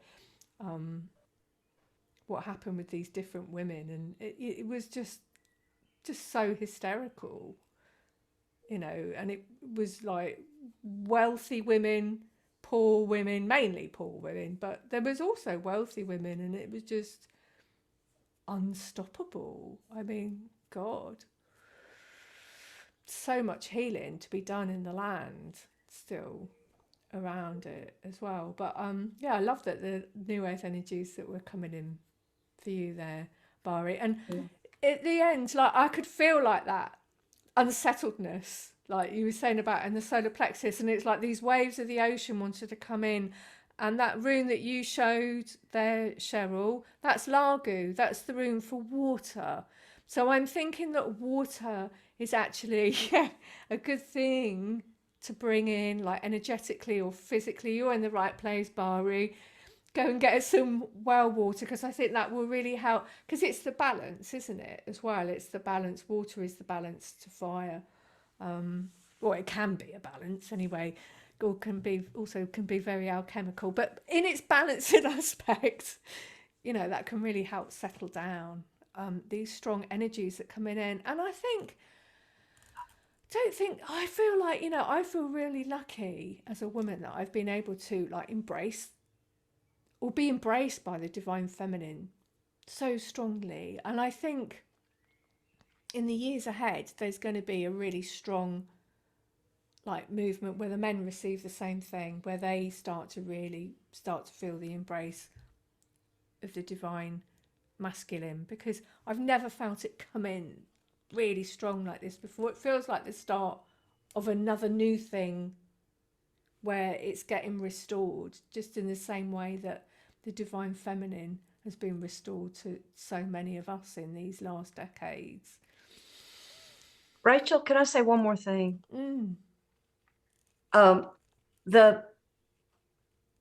was in my 20s and read about this in college, I read that there were between 5 and 6 million women that were killed. It was a Holocaust of such a scale. There were some villages left with no women at all. And I went into such a rage because I was one of them. And for my entire 20s were just spent in a rage. I couldn't have any tolerance for men whatsoever. Yeah. And so one thing that this is going to do is help clear a lot of rage, which will help the whole world, because I don't know if this Yeah. is true in other countries, but America, nobody can talk to anybody about anything anymore. It's just all fangs and claws, and nobody's listening to each other. It's just rage every which way. Mm. So we helped something else that was very significant today as an aspect of that, not just grief, but rage.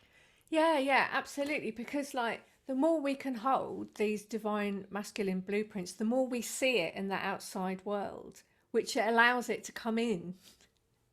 Because all the time we have these wounded masculine imprints. That's what we see. That's what's birthed. So it's, in a way, you know, it's like the rebirthing of the divine masculine through the divine feminine in that sort of process. Sarah, would you like to share anything with us? Oh, can't hear you. I can see you've unmuted yourself. I don't know whether your microphone's working. No. Well, you're welcome to write into the chat if there's something you'd like to share with us that, and I'll read it out to everybody.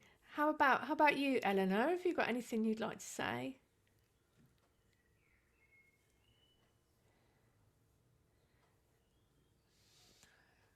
She's not there. Lara, how about you?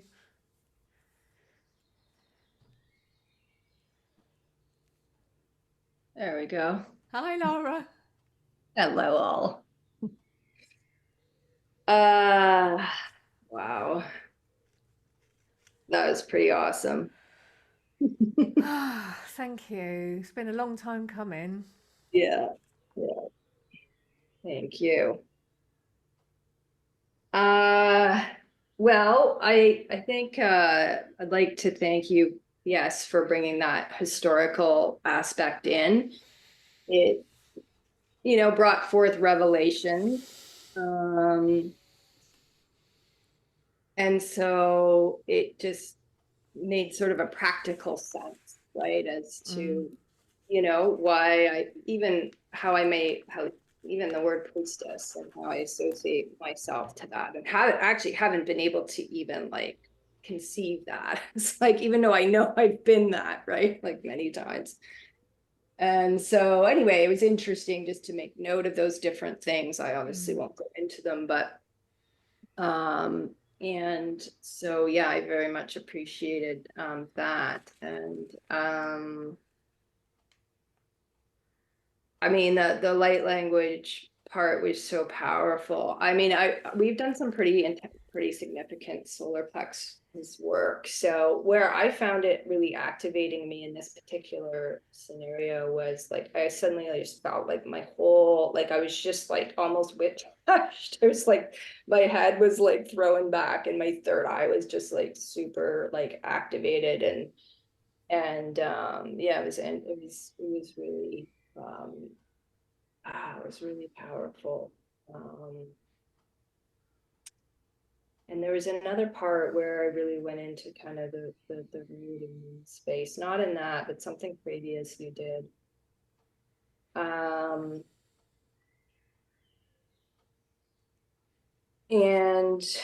the other thing, and I love tapping, by the way, it's great. So I'm glad that you brought that into the mix.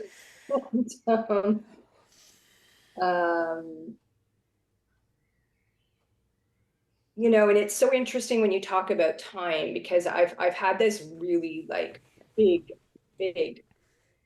idea come in where I know it's going to take like a year to unfold in many people, but it's literally like canceling out that linear time. And so it was interesting because I haven't visited that in a while.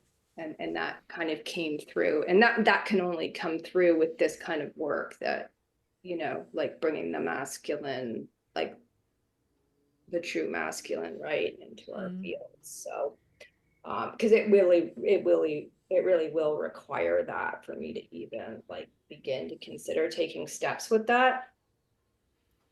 And then lastly, I wanted to ask you, because I almost got slightly annoyed because I felt like you wanted to kind of make this small as you were talking about your sort of out of their idea about the divine feminine masculine. I'm like, okay, maybe you can expand on that a bit before you let us all go, because I really got the message that was important. So anyway, Yeah, okay. if you don't want, that's okay too. No, thank you for saying that. Yeah, it kind of came from, and I know that I am splitting things into divine masculine and divine feminine, and of course things are all in oneness. Yeah. And you know,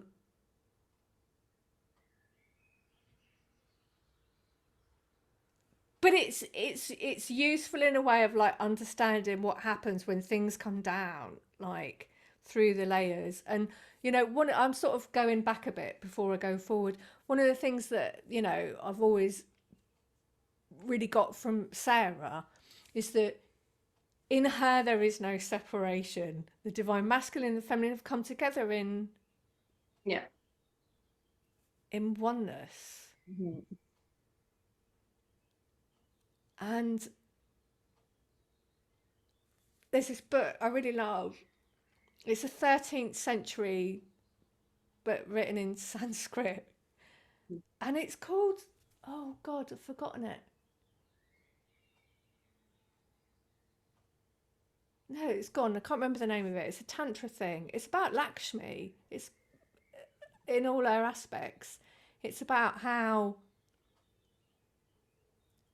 the divine manifests itself into matter. And there's this one bit that I really, really love, and it says, so another name for Lakshmi is Narayani. And this is one of the chants to Sarah that I've done in Sanskrit. And Narayani is the transcendent divine that's come down into manifestation. And the transcendent divine is called Narayana. So there's Narayana, Narayani. Narayani is same as Lakshmi. And the bit that I really love, this sentence, and it says it in different ways throughout the whole book, and it says, wherever one is, the other is always there. They're never actually separated. And so, but that's the thing about like Mary Magdalene and Yeshua, is they both hold those parts of each other, and yet we can see them separately as well. But they love each other so much.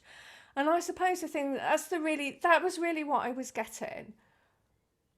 I was getting like, just imagine like the divine masculine and the divine feminine are like Jesus and Mary Magdalene talking to each other.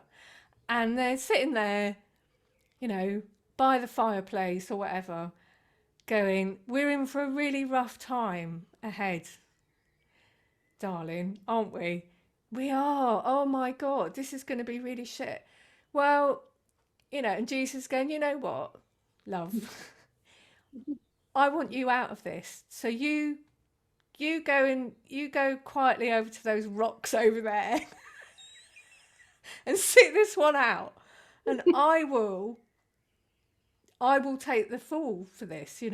I'll go through this. I know I'm going to get damaged and everything, but this seems the best way for this to work out. Mary Magdalene's going, I'm looking at the energetics of what you're seeing. I can see, like, she's visioning into the future. She's going, yeah, this is it. This is the way to do it. I'll come back at the right time, and then I'll help you like come back in, bring back all that like divine masculine again. So it's like this beautiful kind of partnership, I suppose. Yeah. Well, yeah, thank you for saying that. But I was like, because I mean, like when you, I'm not saying that things shouldn't be exposed, but there's a big shadow to the Me Too movement of kind of the rage and the blame and the, you know, and like, and I suppose that's what I was sort of reacting to, like, how are people going to see this? You know, when I say actually the divine masculine is taking the fall, because this is a rough period of low vibration where things, whatever's here, it's going to come out in a damaged way, you know. So he's like, I'll be the one that takes the blame, and then, you know, we'll sort it out together, honey. So yeah. But there's Cool. another angle of this, Rachel. And I had read and been taught that the woman, and this is in Peruvian shamanism, they talk about this all the time. It's the woman who has the power to go up and get the knowledge from the higher levels. And then what the men do is execute it, like build it out. Yeah. And so the only one after a session of history like we've just had, only one that could fix it would be the feminine. Because if the guys just do the build out from what we bring in as wisdom and truth and power, how are they going to, they couldn't have restored it. Okay. So that sort of makes sense.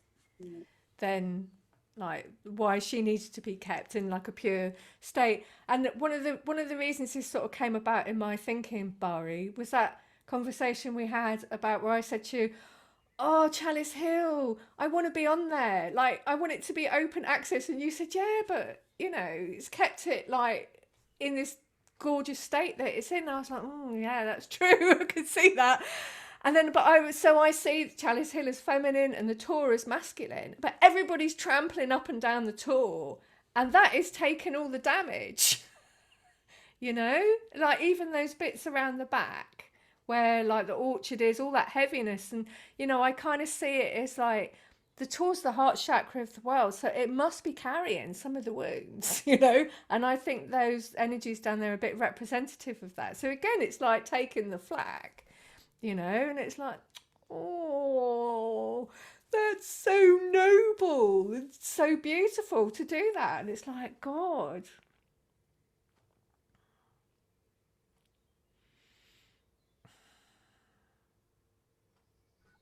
As you say all that, that is the divine masculine's job, isn't it? Yes, exactly. They are then both Exactly. just doing the job as it's intended to be when you say, you know, when you look at it from that perspective.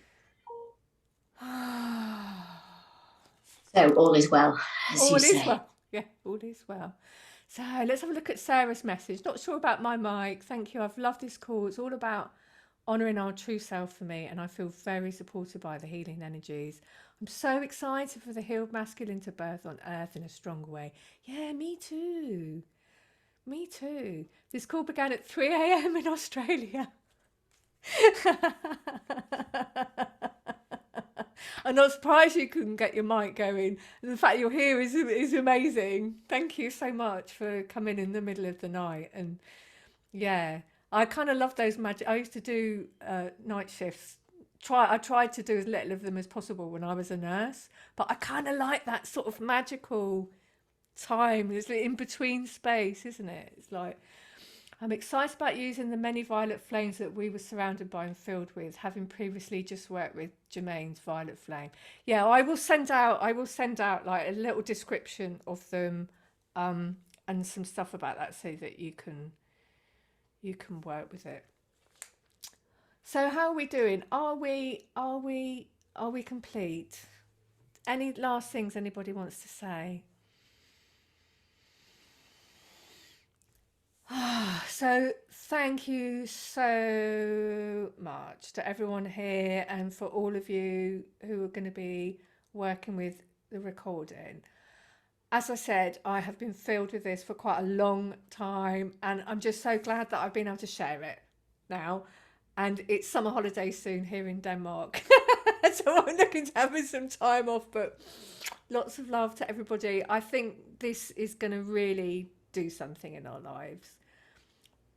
Bye, Thank you. everybody. Bye Bye-bye. bye. Thank you. Bye.